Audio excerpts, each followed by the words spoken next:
Si t'es pas prêt demain, comme tu le disais en intro, à aller bouffer des nouilles sur un tabouret en plastique dans un endroit où il n'y a pas de licence, comme quoi les mecs, bien sûr. ils ont Ils ont le droit de faire ça. c'est pas la peine, c'est pas la peine, n'y va pas, n'y va pas.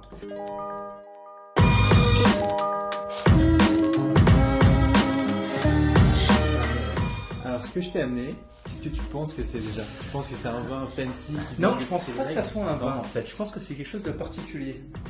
Eh ben, dommage, donc C'est j'ai un laissé vin. un petit peu aéré. Mais je pense que c'est quand même particulier. C'est un vin qui vient de chez moi dans le Xinjiang. Donc c'est Ah, un mais vin qui est génial. fabriqué en Chine. Et c'est une copine à moi qui fait ça, mais excellent. qui a une winery à Tulupan et qui fait du vin en fait. Et du coup, j'ai C'est une passé copine à toi devant. qui a un vignoble dans le Ouais. Xinjiang. C'est ça, ouais. Putain, c'est génial. Et donc, du En coup, plus, tu l'avais ouvert parce que tu pensais pas que dans mon bureau j'aurais un. Bah non, c'est qu'il faut je l'ai laissé aérer une petite heure quoi. Ah, mais c'est un bon truc alors. Bah, c'est un petit truc pas mal quoi. Ouais. C'est un petit truc pas mal. Et tu l'as donc ce vin-là, tu peux l'acheter qu'auprès de ton ami, c'est ça? Yes, ouais. Merci. Je t'en prie. Et donc là, le cépage, c'est un cépage qui s'appelle Beichun.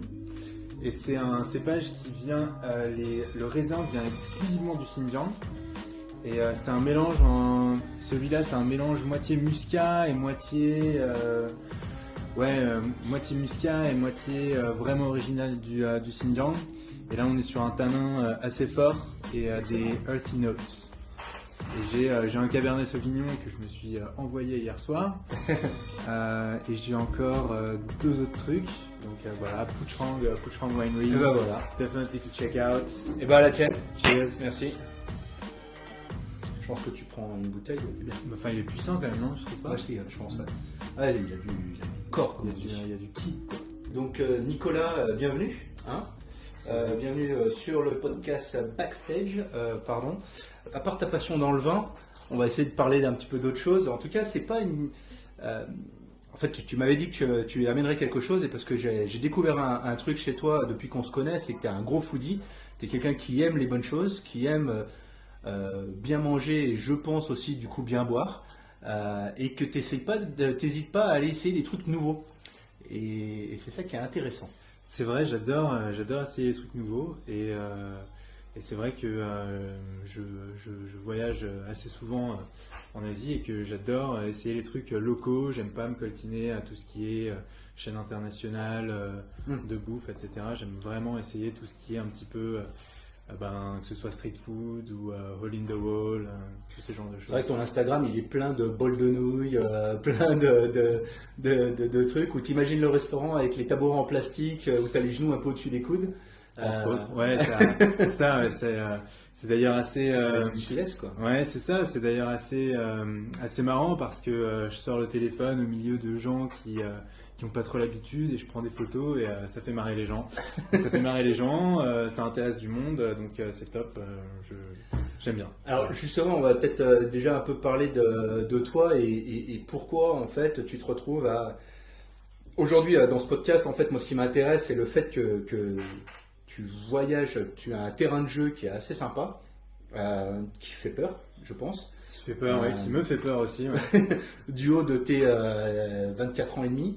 T'es pas très vieux. Donc explique-moi un petit peu, sans rentrer forcément dans le gros détail, mais aujourd'hui tu as un poste qui te permet ou qui t'oblige ou qui, je sais pas, ou qui te donne la chance de voyager. Absolument. Donc aujourd'hui, je travaille pour une entreprise française qui, en gros, sans trop rentrer dans les détails, s'occupe de suivre tous les projets de développement One Belt One Road, Iluitai.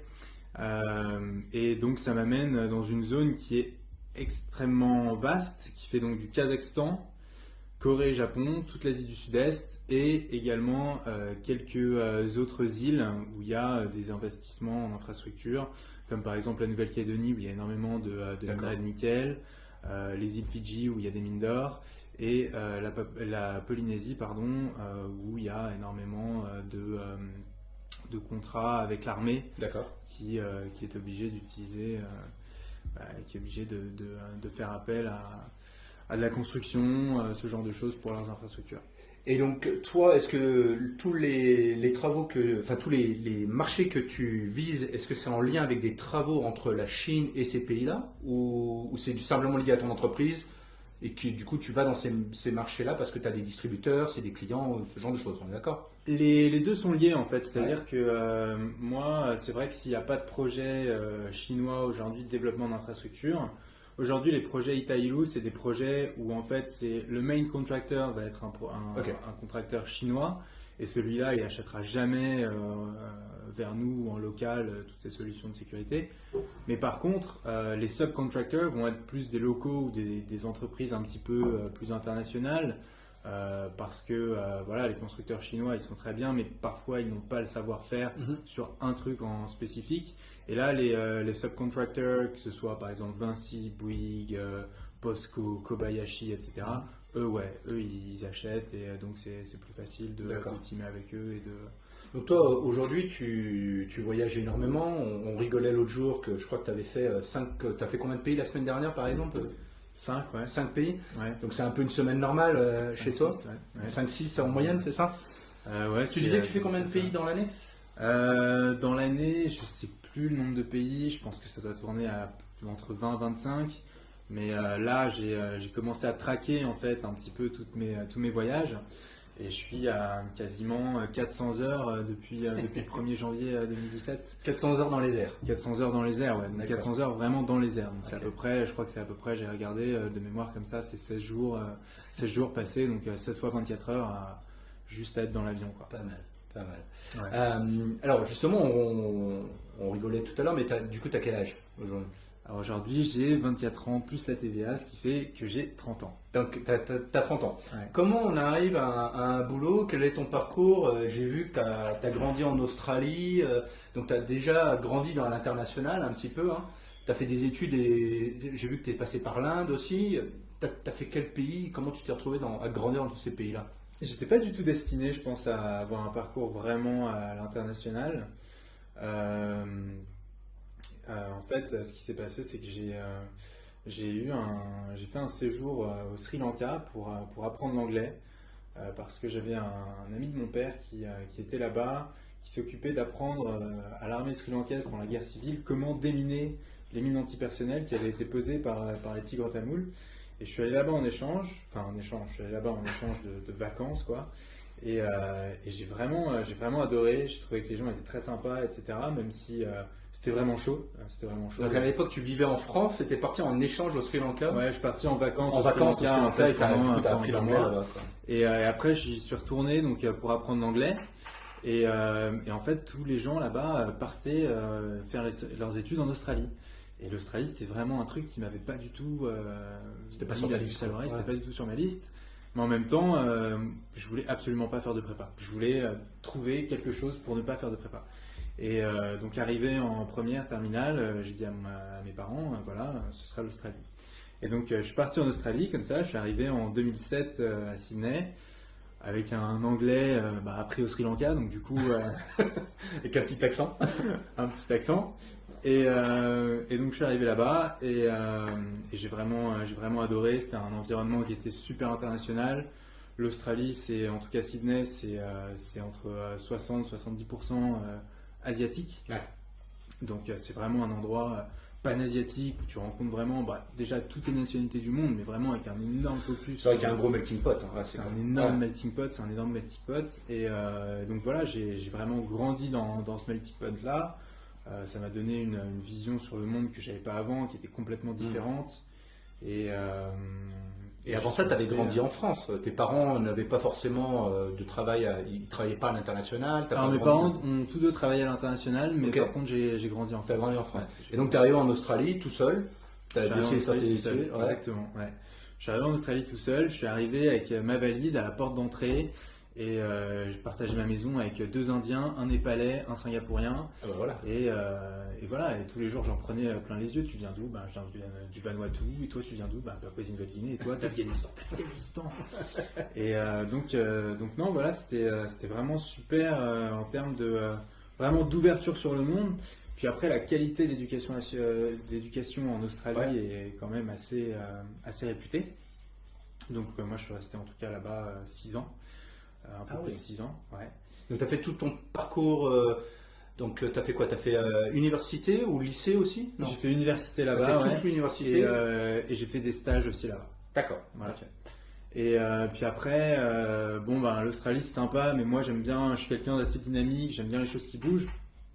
Et l'Australie, je suis désolé pour ceux qui seront australiens et francophones en même temps, ce qui n'est pas évident. Ça réduit un peu l'audience. Mais voilà, pour moi c'est trop plan-plan. Habiter là-bas, c'est pas possible, mais étudier là-bas et partir en vacances là-bas, oui, il n'y a pas de souci. Mais vivre là-bas, en termes d'opportunités, c'est assez limité. Et donc du coup, je suis rentré en Europe et je suis allé en Suisse où j'ai créé une start-up où je fabriquais des montres. Alors qu'est-ce qui est venu d'abord? C'est les montres parce que tu étais en Suisse ou c'est la Suisse et du coup tu t'es dit bah tiens on va faire des montres? Alors c'est un copain, c'est toujours des gens je pense qui viennent en premier. Merci. Donc c'est un copain d'Australie qui était suisse et qui était passionné d'horlogerie. Moi aussi je suis passionné d'horlogerie, je pense que c'est de famille. Et du coup on s'est dit mais attends, là il y a vraiment un gros boom sur le marché des montres.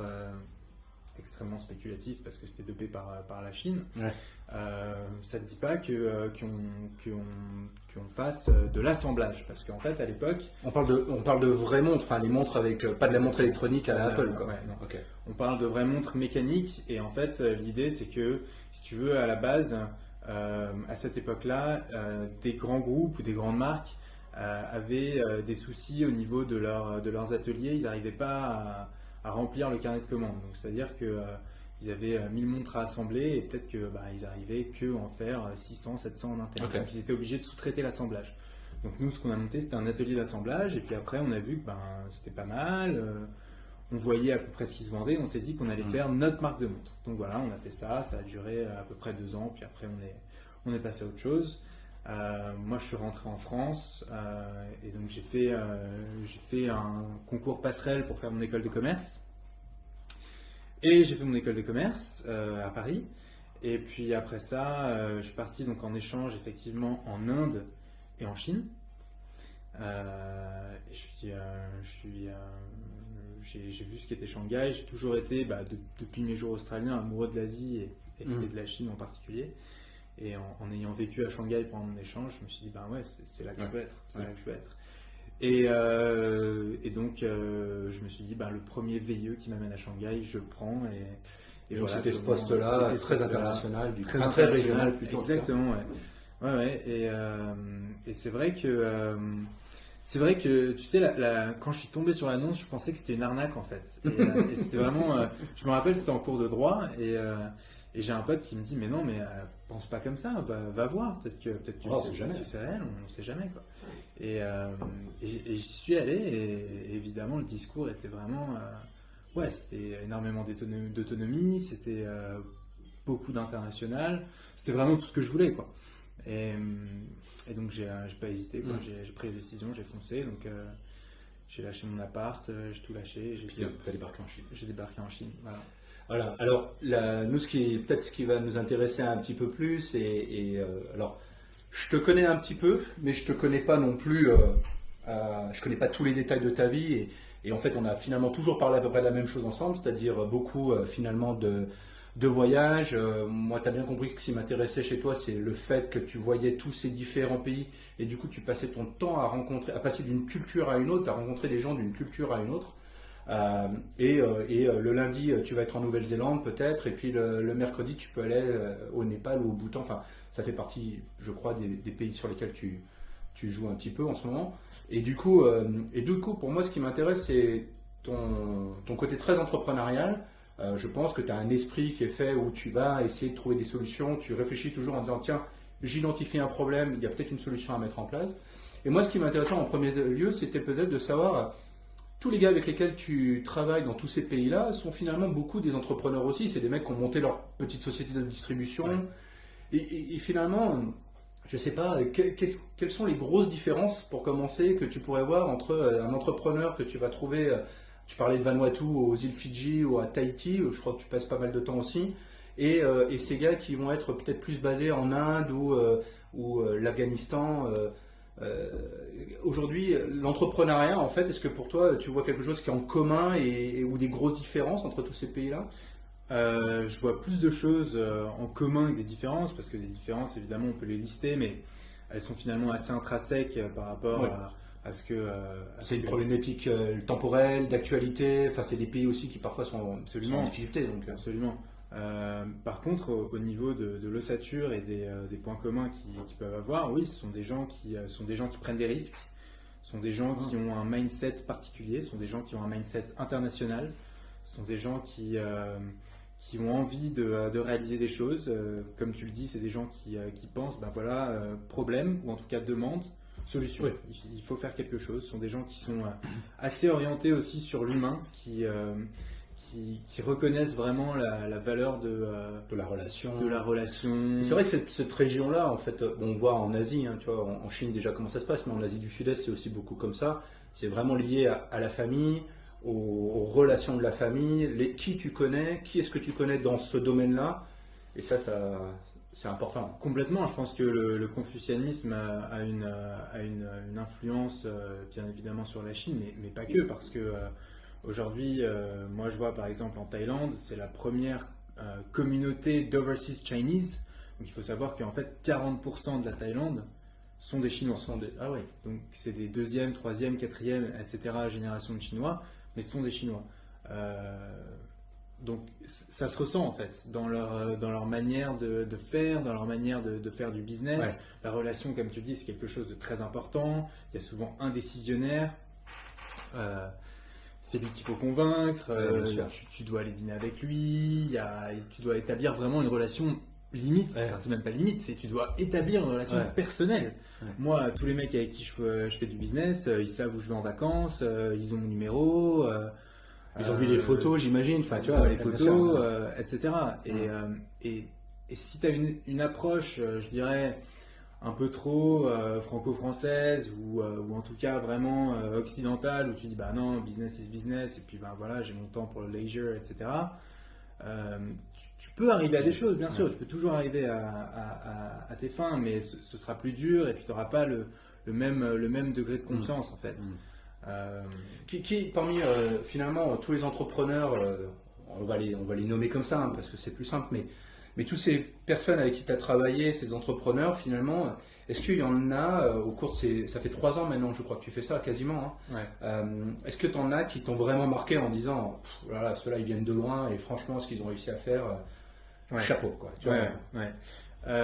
Moi, je me rappelle, j'ai un gars en Thaïlande avec qui je bosse, donc sur pas mal de projets, que ce soit les projets Itaïlu One Belt One Road, ou que ce soit des constructions de condos, ou que ce soit autre chose. On travaille beaucoup ensemble et ce mec, il a commencé à... Son père, en fait, est un réfugié de Chine, donc il est arrivé, c'était en plein... contexte post-guerre civile chinoise, etc., mort de faim en Thaïlande, il a dû changer son nom, etc., pour avoir un nom thaï, interdiction de parler chinois, etc. Et donc il a élevé ses enfants dans ce contexte avec un business familial qui était de la distribution d'outils, en fait. Donc que ce soit clé à molette, tournevis, etc., importé de Chine et donc distribué en Thaïlande. Et ce mec, aujourd'hui, il est à la tête d'un véritable empire, mais qui s'étend sur plein de choses, quoi. En une génération. En une génération. Ouais, c'est lui qui l'a monté. En une génération, c'est lui qui l'a monté. Et quand je le vois, il a toujours une nouvelle idée. Et ce mec, je lui demande, mais tu dors combien d'heures par nuit? Et il me dit qu'il dort 4 heures par nuit. Ouais. Il dort 4 heures par nuit. Et ce mec, aujourd'hui, il a du F&B en Thaïlande. Il a énormément de restaurants de nouilles, etc. Ouais. Partout dans la Thaïlande, des franchises. Un jour, il est sur Facebook, il voit qu'il y a une warehouse qui est à vendre, justement en fait pour son business de tools et de bolts et etc. Il cherche une nouvelle warehouse, il arrive dans la warehouse et en fait là il voit que problème dans la warehouse, ils vendent la warehouse mais ils vendent aussi ce qu'il y a à l'intérieur et ce sont des furnitures, donc tout ce qui est des meubles, etc. Et il dit bon bah pas de souci, moi je rachète tout au rabais, etc. Dans la journée, le mec sur Facebook, il utilise donc les Facebook Tools, la marketplace, et il vend tout ce qu'il y a, tous les meubles qu'il y a dans la warehouse. Et le mec, ça lui donne une idée. Et en fait, aujourd'hui en Thaïlande, c'est le gars qui a l'équivalent de Jiffy. Donc c'est tous les meubles, tu vois, avec un défaut de fabrication, qui revend à prix cassé. Et il fait ça donc sur les meubles, sur les machines à laver, là-dessus. Il fait la promotion immobilière. Il fait tout, quoi. Il fait tout. Et ce gars-là, c'est un gars qui est extrêmement humble en plus. C'est dingue. Chaque fois que je le vois, je me dis comment il fait pour rester aussi humble. Il est vraiment très très humble, mais vraiment dans la définition du terme. Il n'y a pas de, c'est pas un faux humble, c'est véridique. Et je me dis mais comment il fait? Comment il fait? Comment est-ce qu'il peut penser, trouver le business, le pipeline qu'il y a derrière, et ensuite le mettre en exécution? Parce que c'est ça sa force. C'est que tu as beaucoup de gens qui disent ah mais attends, mais là il y a une opportunité. C'est vrai qu'on pourrait le faire. Ouais. Tout le monde ne va pas y aller. Mais tout le monde n'y va pas, et en fait tout le monde n'exécute pas. Et lui il exécute, et jusque-là c'est quasiment 100% de réussite dans ce qu'il fait. Donc ce gars c'est vraiment un gars que je respecte énormément. Mais c'est des gens qui aussi ont eu des démarrages où ils ont souffert souvent, parce que les raisons de l'immigration dans ces pays-là, de toute façon, c'est jamais pour une destination de vacances. Hein. Tu pars pour fuir la guerre, pour fuir un régime politique. Ouais. Et il y a énormément de régimes chinois, enfin, pardon, de personnes d'origine chinoise qui ont fui une première fois au Vietnam ou au Cambodge. Et puis il y a eu la guerre américaine ou les problèmes avec Pol Pot et les amis Khmer Rouge. Et ensuite ils ont encore fui une deuxième fois. Enfin, c'est des générations d'immigration en fait en permanence. Quoi. Absolument, ouais. Faut la niaque, quoi. On oublie souvent, je pense que le plus grand supermarché asiatique de France, Tang Frères, qui est un modèle de réussite, que ce soit économique. Pour les non-asiatiques en plus. oui, pour tout le monde. Pour tout le monde. C'est du retail. Sont en fait des Laotiens, mais d'origine chinoise. Donc c'est des Chinois qui viennent d'une ville qui s'appelle Chaozhou et qui est dans la province du Guangzhou, et qui en fait ont fui suite à toutes les multiples guerres civiles, rixes qu'il pouvait y avoir.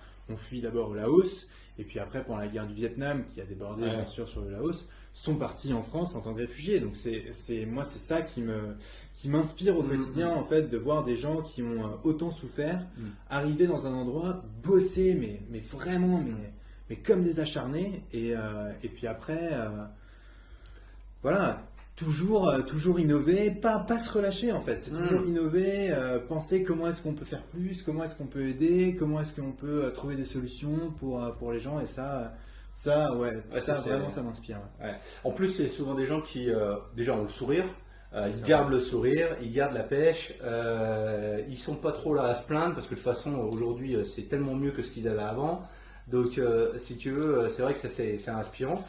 Comment toi, aujourd'hui, tu arrives à trouver l'énergie? Parce qu'il faut quand même de l'énergie. Pour débarquer dans ces pays-là, tu t'es fait quelques heures d'avion, s'il n'y a pas eu de retard. La veille, tu étais encore dans un autre pays. Et puis là, quand tu as passé un peu de temps en Asie, tu sais aussi comment ça se passe. C'est que d'un coup, c'est les repas à rallonge, c'est ce genre de choses. Et toi, comment tu arrives à avoir l'énergie pour passer de gens hyper dynamiques à d'autres gens hyper dynamiques? Parce que tu fais que ça, en fait. Et toi, comment tu arrives à trouver un équilibre dans tout ça? Je pense que moi, comparé à pas mal de ces gens, ou en tout cas comparé à leur histoire fondatrice, je suis un privilégié. J'ai pas eu à bosser comme un acharné comme eux pour m'en sortir, etc. Donc déjà, j'essaye de rester humble par rapport à ça. Et puis ensuite, je dirais que l'énergie, une fois que tu es en Asie, elle se communique. Donc en fait, tu es imprégné, tu es dedans. Après, tu dois être tout le temps super exigeant avec toi-même. Parce que ce sont des businessmen, et les businessmen, dès qu'ils voient une faiblesse chez toi, ils vont essayer de l'exploiter pour que justement ils puissent subvenir à leurs fins. Et c'est là en fait où moi, c'est ce que j'aime, c'est que finalement tu dois être toujours, tout le temps, sur tes gardes, parce que tu sais pas en fait d'où les coups peuvent venir, d'où est-ce que le piège peut être tendu, etc. Donc finalement tu dois vraiment toujours être sur tes gardes, et moi c'est ça qui me plaît dans ce boulot, dans cet environnement, c'est qu'il faut vraiment être exigeant à 100% avec soi-même. Il faut être sharp. Et donc du coup j'imagine en plus que tu dois apprendre des trucs que tu utilises sur un autre marché, c'est-à-dire ce que tu vas apprendre dans un pays, une technique, une approche, ce genre parce que tu dois du coup beaucoup gérer des négociations, j'imagine. Et donc du coup, ça peut t'aider à dire bah tiens, ce qu'ils m'ont fait en Polynésie, je peux l'utiliser peut-être dans un autre pays quand je débarque au Vietnam. Et ça, c'est aussi, j'imagine, intéressant. Complètement, ouais, parce que pour en revenir en fait au sujet, c'est que en tout cas sur l'Asie du Sud-Est et même sur le Kazakhstan, la communauté business est extrêmement chinoise. Donc ce sont toujours des locaux, donc c'est des locaux philippins, c'est des locaux indonésiens, c'est des locaux thaïlandais, mais à chaque fois qui sont d'origine chinoise. Donc si tu veux, en fait, je connais un peu leurs hot buttons, je vois un petit les peu. clés sont les mêmes, un peu. Les clés de lecture. Les clés de lecture sont un peu les mêmes. Ouais. Bon, après, ça n'empêche pas que tu vois, moi je négocie souvent avec des membres du gouvernement et eux qui sont vraiment des locaux. Là, il n'y a pas de souci, tu t'adaptes aussi, mais si tu veux, on en parlait au début, je pense que les valeurs de la famille, les valeurs du bon père de famille, les valeurs de, voilà, il y a un chef, c'est lui qui décide, etc. C'est pas une décision qui est prise collectivement. C'est toujours en fait d'essayer d'identifier qui est l'interlocuteur principal et finalement d'essayer de le convaincre sans essayer de lui mettre sous le nez un appât quelconque. C'est Bien vraiment sûr. d'essayer de développer une relation perso avec lui. Ouais.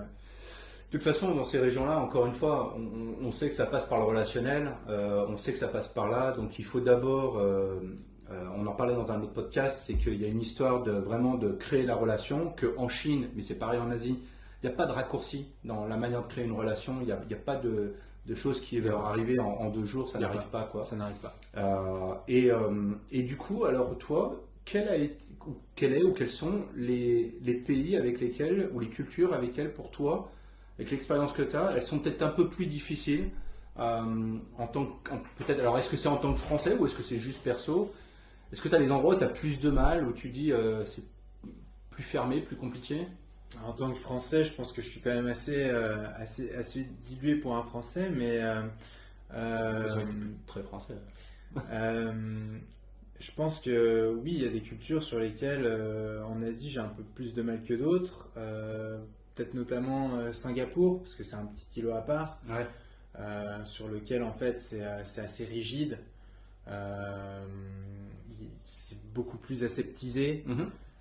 Tu vas pas avoir ce relationnel qui est vraiment plus que nécessaire en fait, qui est vital sur des marchés comme le Myanmar, comme le Laos. Ouais. Là-bas, si t'as pas de relation, bah, c'est mort, rien tu faire. peux rien faire. Alors que Singapour, non, c'est un petit peu entre les deux, mais quand même très aseptisé. Et puis après, tu as d'autres pays pour des raisons un petit peu plus protectionnistes, culturelles, où là c'est un peu plus dur si t'es pas basé là-bas. Donc que ce soit le Japon, l'Indonésie ou la Malaisie. Ouais, une partie de la Malaisie en fait, la Malaisie Kuala Lumpur, pas la Malaisie côté Bornéo. Ouais. Là-bas en fait, si t'es pas basé là-bas, si tu viens vraiment en tant que personne Pour vendre quelque chose, c'est plus pour compliqué. vendre quelque Ouais. chose ou même tu vois pour établir un partenariat mais que t'es pas encore là, On sait que la Malaisie a un gros protectionnisme, ils ont des quotas aussi au niveau des communautés locales, en fait, la loi du Bumiputera, ouais, absolument, voilà. ouais. Et donc, du coup, ils sont très, très, très protectionnistes. Alors, l'Asie a un de ces aspects que le reste du monde n'a pas forcément, ou alors à part une partie de l'Europe, c'est que ici, tu touches aussi à des cultures qui sont à la fois proches d'un côté, mais qui religieusement aujourd'hui sont très différentes. C'est-à-dire, tu vas avoir les Philippines qui sont hyper cathos. Tu vas avoir d'autres pays, des sultanats comme la Malaisie par exemple, qui sont quand même assez fermés. Où tu as le Bahreïn, je crois que c'est aussi un terrain de Brunei. Le Brunei, pardon, Brunei, ouais. où c'est un terrain de jeu aussi, je crois. Bien sûr, ouais. Et de l'autre côté, tu as des pays comme la Chine ou le Japon ou ce genre de choses où la religion en tant que telle a moins de place. C'est plus une question de philosophie de vie ou même les pays comme la Thaïlande, c'est encore le bouddhisme avec une autre branche du bouddhisme. Toi aujourd'hui, est-ce que c'est important? Par exemple, je sais que quand tu travailles à Dubaï, par exemple, il faut gérer tous ces pays arabes qui sont très différents les uns des autres finalement, et c'est très compliqué de dealer avec les Libanais, les Israéliens, les Irakiens. Est-ce que toi tu ressens ce même genre de problématique liée à la culture et à la religion, ou finalement tu t'en occupes pas? Bah, d'une façon pratique, tu prends l'exemple du Brunei. Oui, par exemple, au Brunei, voilà, le vendredi après-midi, tu peux pas faire de business là-bas. Ok. Tout est fermé. Et le dimanche, tu peux. Donc, moi, quand je reçois D'accord, des donc ils emails suivent la règle comme à Dubaï, quoi. comme à Dubaï. Ouais. Voilà. Après, en pratique, en réalité, moi, comme je t'ai dit, la majorité de mes interlocuteurs sont des gens d'origine chinoise, donc un peu moins. Mais après, sur la partie macro du truc, ouais, bien sûr, tu dois toujours t'adapter. Et c'est vrai qu'aujourd'hui, il y a des pays où la composante religieuse est assez importante. La Malaisie notamment, ou en tout cas en Malaisie côté péninsula, c'est-à-dire donc Kuala Lumpur, Penang, Ouais. etc. Là, c'est assez important, c'est assez même pesant parfois parce que voilà, les mecs te disent, si tu veux, en fait, tout est spécifié dans les contrats, que ça doit être comme ci, comme ça, etc. C'est vraiment très particulier. Le Brunei, bien évidemment, parce que ben, c'est un sultanat en fait islamique, en plus avec la charia. L'Indonésie, de plus en plus, qui est pourtant une république laïque, et non pas une république islamique, Ah, ok. qui est une république laïque, mais qui de plus en plus en fait voit une frange radicalisée Ouais. demander de plus en plus de revendications, Ouais. qui se revendique en tout cas à moitié, mais quand même un petit peu derrière des attentats perpétrés. Les Philippines aussi. On donc- voit ça, ouais, avec Al-Qaïda, je crois, qui est au sud des Philippines et qui est. Absolument, ouais. Sur les Philippines, il y a donc Abu Sayyaf qui est une branche en fait d'Al-Qaïda sur les Philippines. Sur les Philippines, en fait, c'est un pays qui est majoritairement catholique, mais qui a quand même une énorme partie aussi minoritaire musulmane, et qui, en fait, dans son calendrier national, a des fêtes nationales Ah ouais. pour les l'Aïd, absolument, pour les deux. Voilà, la Thaïlande, bien évidemment, aussi très bouddhiste, à fond là-dessus. Donc là, oui, encore une fois, ben voilà, tu as la fête du Songkran sur lequel, ben là, tu plus personne qui répond aux emails. Le Sri Lanka, qui est un pays alors, qui sort progressivement là-dessus, mais qui est un pays quand même qui a été, en tout cas, bouddhiste intégriste. Oui, c'est vrai. Ouais. Vraiment extrémiste. On associe souvent, en fait, en tant qu'occidental, bouddhisme avec paix. Il n'y a pas. Non, je veux dire, le bouddhisme, c'est comme toute autre religion. Bien sûr, il y a une partie paix. il y a Dans une l'extrême, partie dans l'extrême de et toute dans, façon. mais dans l'extrême, l'idéologie bouddhiste extrémiste du Sri Lanka a fait des milliers de morts, peut-être probablement un des pires génocides perpétrés depuis la Seconde Guerre mondiale sur cette planète. Donc Donc en gros, ce que tu essaies de nous dire, c'est que ton calendrier Outlook ou sur ton iPhone, tu as rentré en fait tous les calendriers de tout le monde parce que. En fait, si tu veux, ça sert pas forcément à grand chose parce que si tu prends l'exemple de l'Indonésie où tu te dis voilà c'est un pays laïque, ben je m'en fiche, je mets mon calendrier normal. Ben non, parce que maintenant de plus en plus en fait, il y a des jours où le vendredi ça va être compliqué que les mecs te donnent une réponse D'accord. parce qu'ils sont en train de C'est prier. la prière, Voilà. c'est compliqué. Par contre, le Kazakhstan, qui est un pays musulman, le vendredi, il n'y a personne qui prie. Tout le monde répond à D'accord. tes emails, Ok. etc. Donc, il faut, si tu veux, tu as une réponse sur le papier, mais bon, comme d'habitude en Asie, en fait, tu as le papier, puis après, tu as le terrain qui est assez différent. Alors, ce qui est génial avec toi et quelque chose que j'ai découvert aussi au fil des conversations et puis des échanges Instagram, on va dire, c'est que, et on le voit là dans les explications que tu viens de donner, c'est que tu t'intéresses énormément à la culture, d'accord? Donc, tu as, il me semble, une grosse culture française, tu aimes lire, tu aimes la culture française en général, et ça, c'est un point sur lequel on va revenir. Mais donc, du coup, tu t'intéresses aussi vachement aux cultures locales. Alors, est-ce que c'est plus pour une satisfaction personnelle ou c'est simplement parce que tu dois bien faire ton boulot et qu'il y a un moment, tu as besoin de connaître les clés? Écoute, je pense que c'est un peu des deux, mais si je devais un peu peser l'un et l'autre, je dirais quand même que je tire une énorme satisfaction personnelle à m'intéresser Ouais. aux cultures locales. C'est quelque chose. Moi, j'ai grandi en fait dans l'amour de la culture française, donc j'ai toujours dû lire. Moi, mes parents m'ont toujours demandé de lire au moins un bouquin par semaine. Donc j'ai toujours beaucoup lu, mais si tu veux, au bout d'un moment, en fait, j'ai envie de savoir qu'est-ce qu'il y a Derrière. ailleurs, Ouais, qu'est-ce qu'il y a ouais. ailleurs dans les autres pays. Et c'est vrai que que ce soit la Chine, que ce soit l'Inde, que ce soit la Thaïlande. Il y a énormément de culture locale, de richesse locale. Et alors, moi, ça m'enrichit personnellement. Moi, je m'y retrouve, que ce soit parce que je trouve que c'est relaxant ou que je grandis. Mais c'est clair aussi que ça m'aide dans mon travail. Quand je parle avec quelqu'un en Indonésie de la photo si connue de Sukarno après la crise de 95 sur les monnaies asiatiques, les gens ils me disent waouh, on n'a pas entendu ça avant quoi. Et donc c'est vrai que ça m'aide aussi dans mon boulot, mais le principal leitmotiv en fait pour moi d'apprendre les cultures, c'est vraiment que ça m'enrichit au niveau personnel. Personnellement. Ouais. Et alors du coup, quand je préparais cette interview, comme tu vois, c'est une interview très professionnelle, hein, mais comme je le préparais tout à l'heure, en fait, ce que je me disais, c'était moi, par exemple, je n'ai pas grandi avec ce type d'éducation, d'accord? Donc, je n'ai pas grandi dans l'amour du livre. J'ai grandi dans l'amour de la musique, mais pas forcément dans l'amour du bouquin. Et donc, moi, je suis très, on en parlait l'autre fois, je suis très audiobook, je suis très dans les nouvelles technologies parce que je vais aimer apprendre et le savoir, mais la relation au bouquin, les pages et à l'odeur du livre, qui est quelque chose que les lecteurs, enfin les amoureux du livre, vont toujours redire, c'est qu'il y a cette odeur du bouquin, hein, tu vois, des pages. Toi, tu l'as.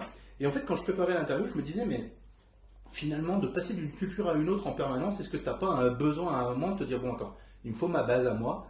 Ma base, c'est mes bouquins français. Est-ce que tu lis plutôt en français ou en anglais? Ou est-ce que ça dépend des sujets? Je pense que c'est au moins largement 50-50. Sur de la poésie, je vais être plus à l'aise en français peut-être que sur de l'anglais, mais sur un sujet comme de la géopolitique ou par exemple du blockchain, je vais peut-être être plus à l'aise en anglais. D'accord. Ouais. Ouais. Tu vois, déjà passer du blockchain à la poésie, ça c'est ce que j'appelle un inventer. Non, moi j'ai besoin en fait, si tu veux, pour répondre à ta question, j'ai besoin d'être inspiré. Donc je vais faire des rendez-vous au Myanmar, je vais rencontrer des gens, parfois ça va être intéressant, parfois ça va être chiant au possible. J'ai besoin en tout cas d'être inspiré. Donc j'essaye de lire en fait le plus de choses possible. J'essaye d'avoir comme tu dis, des grands écarts en fait d'intérêt pour pouvoir me dire, là, telle personne a fait ci, telle personne a fait ça, c'est super intéressant. Je lis énormément d'autobiographies. Cette année, j'ai lu l'autobiographie de Chiang Kai-shek, j'ai lu l'autobiographie de Nasser. Je trouve que j'adore en fait. Ouais, je suis assez d'accord avec toi. Les biographies, c'est quelque chose pour moi aussi ces derniers temps.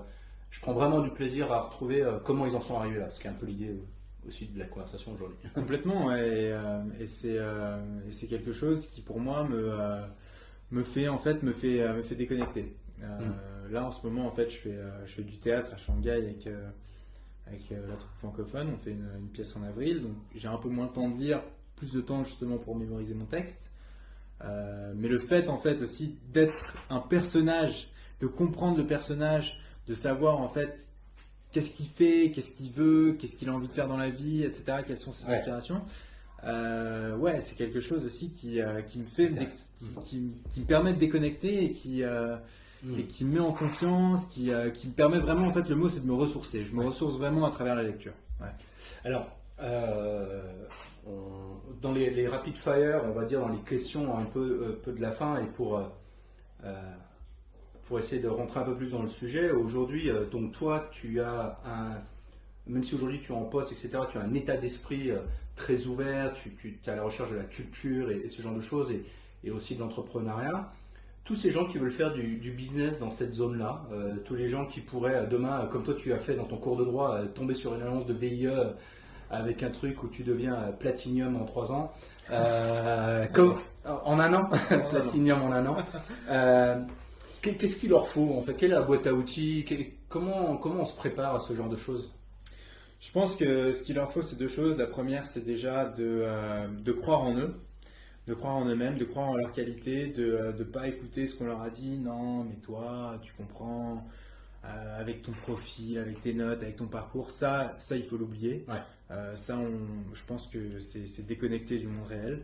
Il faut vraiment croire en soi-même, croire en son projet. Si on a vraiment l'envie de le faire, on peut le faire, peu importe le parcours qu'on a eu, peu importe qu'on vienne d'une grande école ou pas, qu'on ait fait d'études ou pas, t'en es la preuve, on peut le faire, ça, il n'y a pas de souci. Il faut vraiment croire en soi, c'est la première chose. La deuxième chose, c'est qu'il faut vraiment être ouvert, curieux, s'ouvrir sur le monde, pas raisonner en tant que Français. Moi, je vois beaucoup trop d'entreprises françaises complètement se casser la gueule sur les marchés où je vais, parce qu'en fait, eux, ils sont dans la perspective que, on est français, et ben on nous attend sur ces marchés-là, en fait. Pas faux. Non, ça c'est pas vrai. Aujourd'hui, personne ne nous attend. Personne ne nous attend. Ça, c'est fini. Si ça existait, ce dont je ne suis même pas sûr, ça n'existe plus.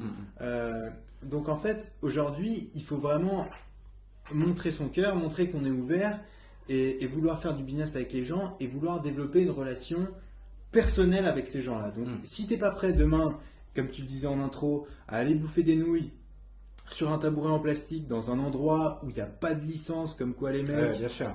ils ont Ils ont le droit de faire ça. ils ont le droit de faire ça. C'est pas la peine. C'est pas la peine. N'y va pas. N'y va pas. Donc, on a vu un petit peu donc ton parcours. On va un peu arriver à la fin de la bouteille, donc à la fin de l'interview. La demi-bouteille. De la demi-bouteille, pardon. Alors, on a vu beaucoup de choses. Maintenant, on a beaucoup parlé de la région, on a beaucoup parlé de tout ça. Voilà, c'est fait la bouteille. Qu'est-ce qu'il y a après Shanghai pour toi? Qu'est-ce que tu vas faire? Où est-ce que tu vas aller? Tu as goûté à tout ça, à tous ces pays, à toutes ces nouilles? J'aime bien moi Shanghai, hein. J'aime bien, je me sens bien ici, j'adore la Chine, je suis un passionné de Chine. Pour moi la Chine c'est je dis souvent c'est ma vie, mais j'essaie de trouver une autre formulation qui soit peut-être un peu moins directe, mais moi je suis un grand passionné de Chine, j'adore la Chine, j'adore l'histoire, j'adore la culture, j'adore les gens, j'adore Tu parles chinois et tu l'écris et le lis, hein, ouais. Donc c'est pour moi la vie sans la Chine en fait c'est une grande tristesse. Donc je sais pas si pour moi j'ai pas de plan à quitter la Chine à 15-20 ans. Donc si ça devait se faire par la force des choses, je sais pas, j'imagine que ce serait un endroit comme peut-être Taïwan ou la Thaïlande justement, mais un endroit où il y a une sinuosité importante. Ouais. Donc quand même dans la zone asiatique. Dans la zone, ouais. Ici je me sens bien, c'est chez moi, c'est dynamique, j'adore. Qu'est-ce qu'on peut te souhaiter alors pour la suite? Bah écoute, bonheur et santé, et puis le reste on l'achètera. La tienne. Merci Nicolas d'être venu. Je t'en prie Greg, merci de m'avoir reçu. C'est trop